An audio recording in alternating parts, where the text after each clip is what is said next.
I've just seen, right, the best movie I've ever seen in my life, right? It's about this bloke, right? He's a commander of this battalion, right? And he's in El Alamein, right? And he keeps running out and going, ooh, smelly poop, like that. It's called The Full Monty, right? I'm going home. No, that Full Monty, that's a good film. Which version have you seen? The one that's in the cinemas, not the original? Ah, you want to see the original with me and Robbie Coltrane, right? It's fantastic. We just walk in this building and go, whoa, girls, kit off, movie over. Fantastic. Absolutely brilliant. Here's another movie I've done. I've had to send this one back to the people to have it redone because it's they've got the name wrong. It's supposed to be Millsy of Arabia. It's about me going and whacking a load of Arabs. That's brilliant. And this, right, I don't know how clever you are, you might not even understand this, but I've got this aftershave someone gave me for one of my birthdays, right, because I got two, like the Queen. And, but whenever I put it on, I'd go out in the street and go, oi, don't let your dog foul on the pavement. Oi, it's 6:30, them kids should be in bed. Oi, don't ride your bike on that side of the road. And it just drove me mad in the end. It's draconian. It's... What we got in here now? Let's have a look in the cupboard, see what Lil's left. Oh, this is nice. You know turkeys and chickens, right? You know what they have? You know they have that thing there? There. Well, look at that. You cook them up. Look at that. Isn't that lovely? Look. Gizzard snacks. They are beautiful. Beautiful, they really are. And did she get the stuff? Oh, she got it. Oh, that's good. That's nice. Because Les Dennis is coming around tomorrow. And whenever Les comes round, he always has to have his food presented in a certain way, and I always have to sprinkle a bit of this on the top, especially for Les. There you go, look. The jerk seasoning. Hey, Les, only joking, I love you. Like, he watches this show. What we got here? Oh, let's have a look what's in the magic dumbwaiter. Look at this. Look at that. Isn't that lovely? Now, you could snack on that for all week. Lovely box of raisins. I'll get that. And this cigarette that one of the blokes out of Oasis left in my house. Box of raisins, that, put it in there, close it down, send it down to my Fanwy, the one-legged Welsh woman.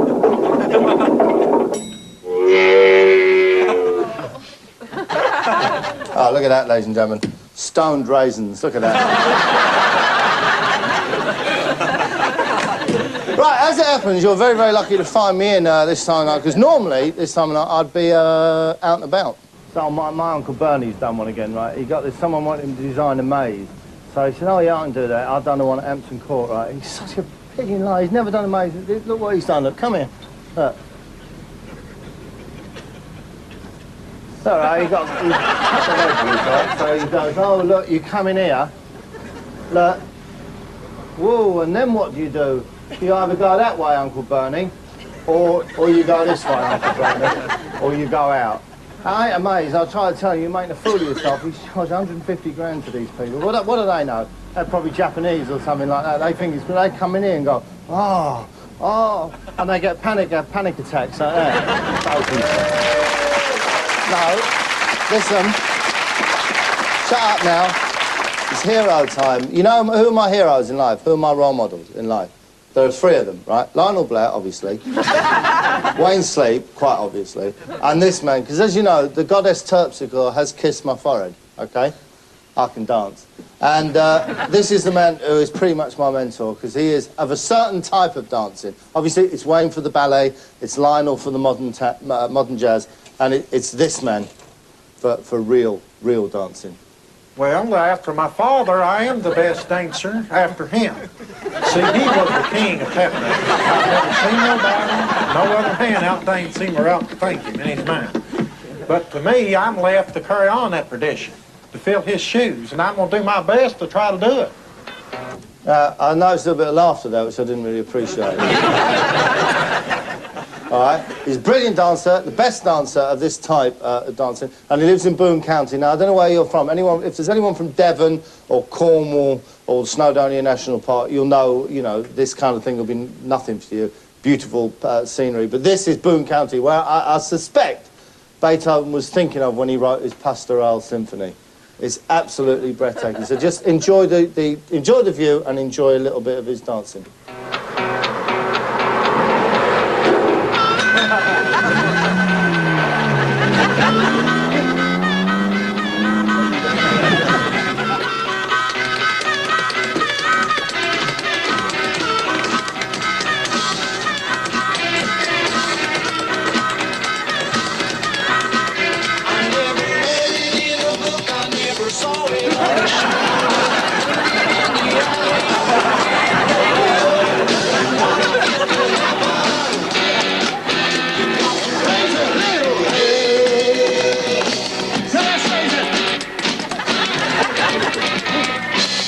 Now, can I just say, as you get to know this man, you'll realise that the best thing that could happen at this point is if a bastard great truck came along.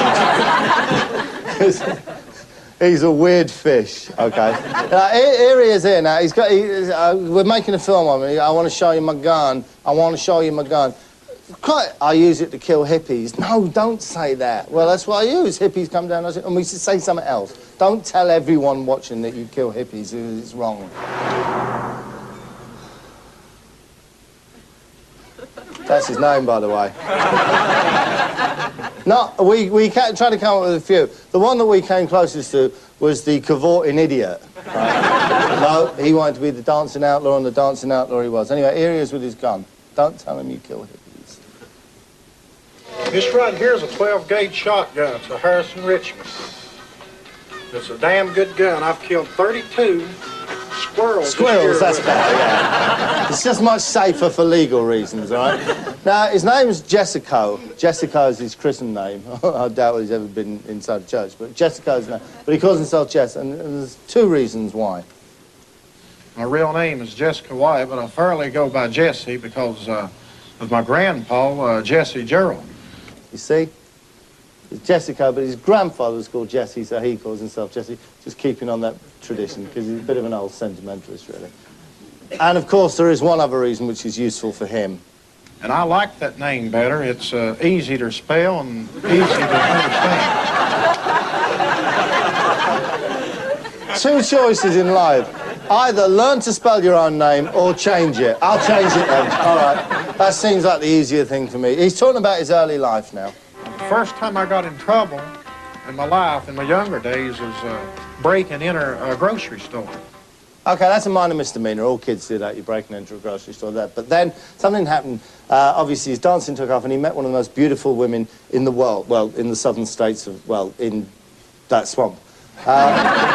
Changed his life, and they live very happily and contentedly now. The only time they ever have a slight row is in the kitchen, because there isn't a man in this room who hasn't had a slight contretemps at some point with his wife, where he hasn't said, darling, this toast, it's a little bit overdone. Do you know what I mean? Or, darling, this pasta, not quite al dente. Ooh, and you have a little cuddle and you make it. It's exactly the same with Jessico and Mrs. Jessico. And I took the butcher knife and put it up to her neck. I said, if you want to live to see tomorrow, you better start frying them eggs a little bit better than what you're frying. I'm tired of slimy eggs. No, fair enough, no. No, excuse me, you wake up in the morning, you've got a hard day's dancing ahead of you. You don't want spunky eggs. You don't want it. End of story. But he's a big Elvis fan. He sings like Elvis, and what's more, he plays guitar so much like the original Elvis tracks. I can't help thinking that he was around in Memphis at the time. So here he is in his Elvis, guys.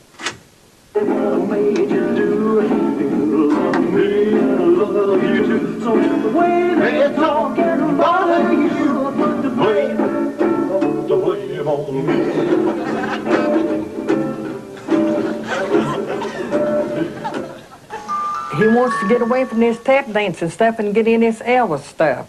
My advice, for Jessico to take his dad's shoes and go on and do what his dad wanted him to do and get away from this Elvis stuff, because it ain't going to amount to nothing to Jessico, but this other will. Just by the way, that's not the woman he married. All right, because she ain't no great beauty. You wait till you see Mrs. Jessico. That's all I can say right now. Every now and again you have to put something in for the boys, and Mrs. Jessico is said thing. Anyway, let's see, we can leave Jessico the fantastic little story that he tells.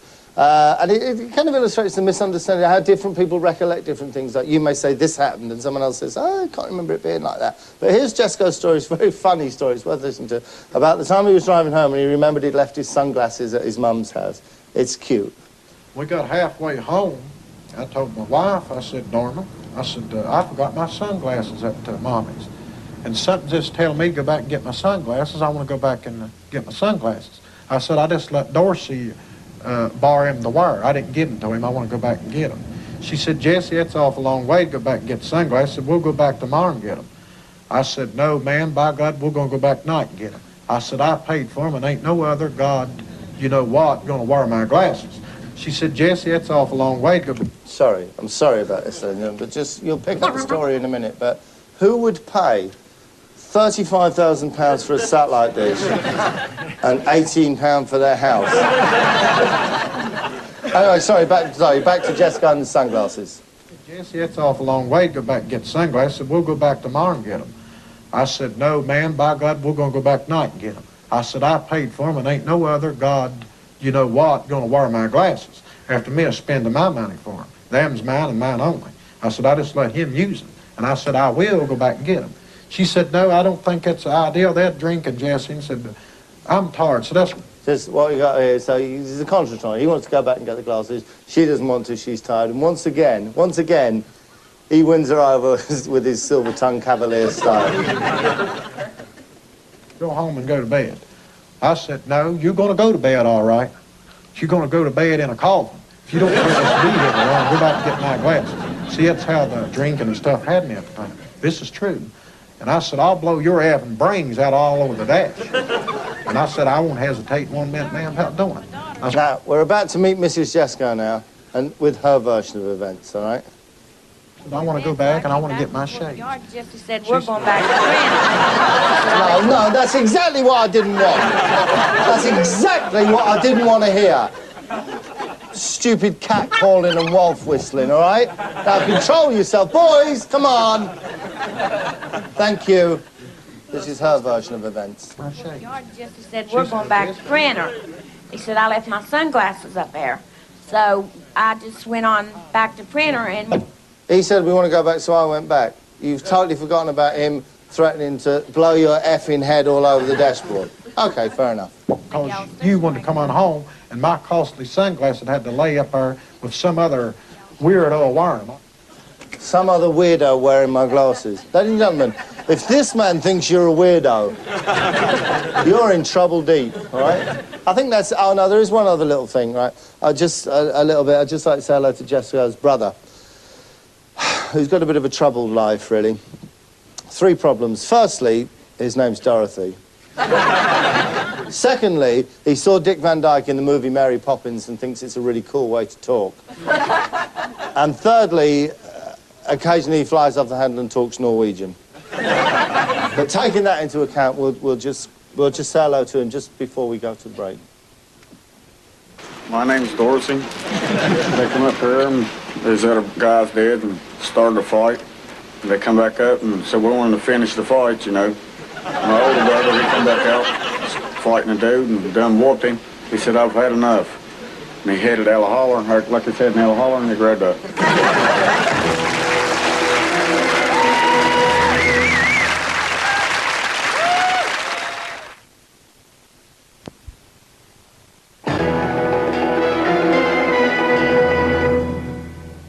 Now, here's something that, to me, is tailor-made for us at Holby. Imagine, if you will, this.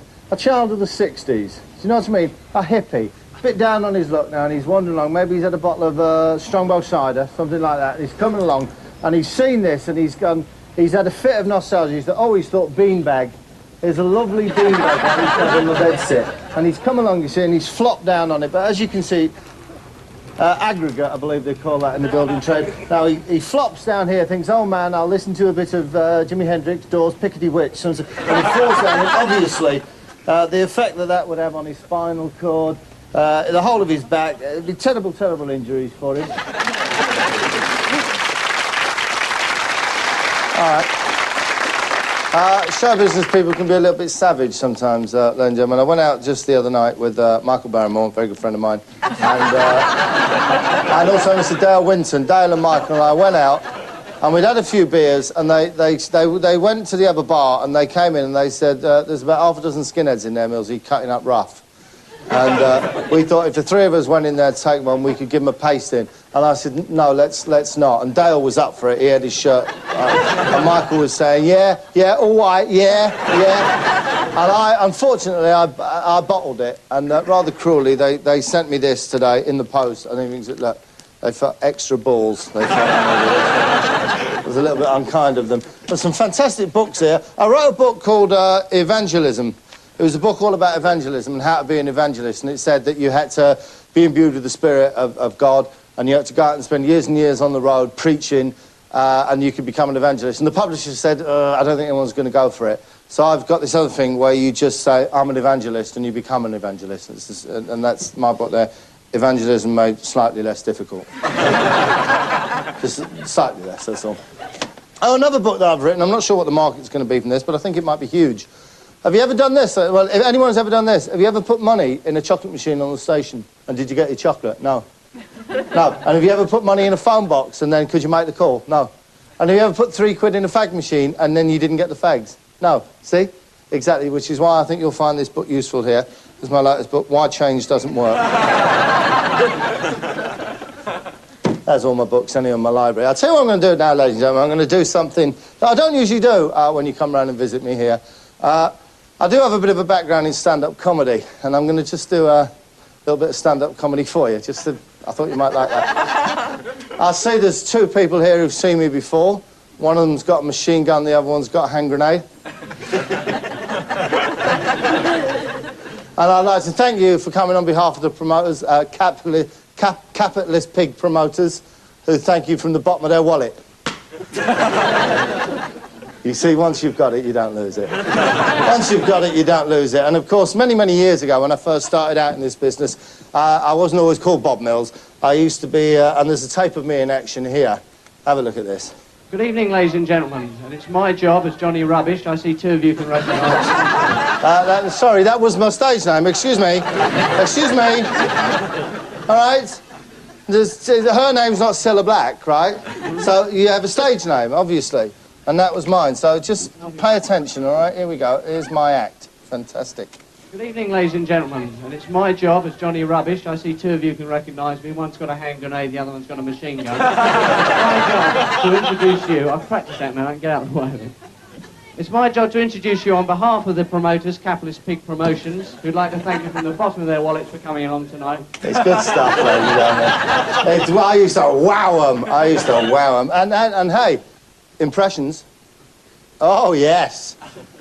And I'll introduce this good band to you as, say, Janet Street Porter would, and she'd say... Right, close your eyes now. Close your eyes, and I swear you'll think, oh, no, they brought Janet Street Porter on. It's fantastic. Have a listen. In all the years that I've been doing commentating on the rock, by far the best band. And there's two things that I do in the morning. The first is I put my teeth in, and then I listen to X-ray specs. I tell you what, if I phoned up now to the BBC with that voice, they'd give me a job.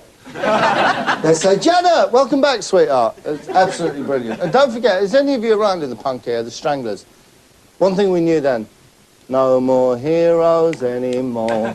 No more heroes. Get rid of all that. Get rid of that. We're all the same. There are no more heroes anymore. They were the strongest words from the punk movement. Isn't he frightened by punk audiences? No, I wasn't scared really at all. I'm not making myself out to be a hero because there aren't any more. Be very careful, you see. Be very careful. So what I used to do, right, what made me a little bit different from the other comedians was that I used to perform in a box. It seemed like a good idea at the time. What do you normally find in a dustbin? What deserves to be in a dustbin? And they'd all go, rubbish! They used to love me, them kids. What they used to do, sometimes they used to sit on the box so I couldn't get out. For like 3 or 4 hours.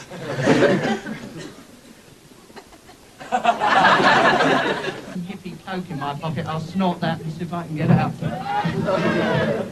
I need a second. Here I come, here I come. Oh, dear. Yeah, out the box. Big round of applause they give me, look. There we are. Good evening, or good afternoon, ladies and gentlemen. This is a party political broadcast on behalf of the Conservative Party. James Callaghan is a great... Little bit of politics I used to frame. But what I'd do, I'd come out right and I'd hit them straight away with the West Ham gag. The classic West Ham gag, listen. Oh, fallen over. Who out there likes West Ham? Thought he might get that. Well... And who out there... Well... Oh, no punchline to the West Ham gag, I remembered. So then I'd do, would you like to see on top of a bonfire gag, right? Spit coming from everywhere. Oh, we're all having a good time. If it was bonfire night again... No, we used to do that in comedy. What's the matter with that? I'm very surprised now, all these years later, to be sitting here completely gob-free. No, anyway, shut up or you'll miss the brilliant bonfire gag, right? Who would you like to see on top of the bonfire? Huey Green, Don Revie, or the Queen? Right. Which one of those? And the punchline is... Ladies and gentlemen, good night, and may your spit go with you. That's right, see, Don Revie, the Queen. Ladies and gentlemen, good night. They were different days, but one thing we knew back then, you saved your best material till right at the very end, and you finished with your biggest gag, the one that was going to get the biggest round of applause. And now, ladies and gentlemen, you'll be glad to know that I'm leaving. And now, ladies and gentlemen, you'll be glad to know that I'm leaving.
Happy, darling?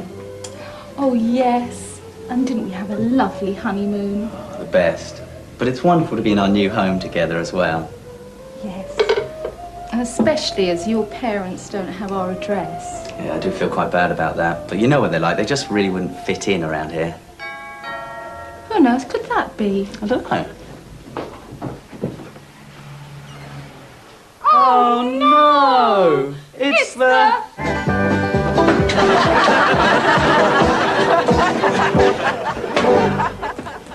I got your sunglasses for you, Jessico.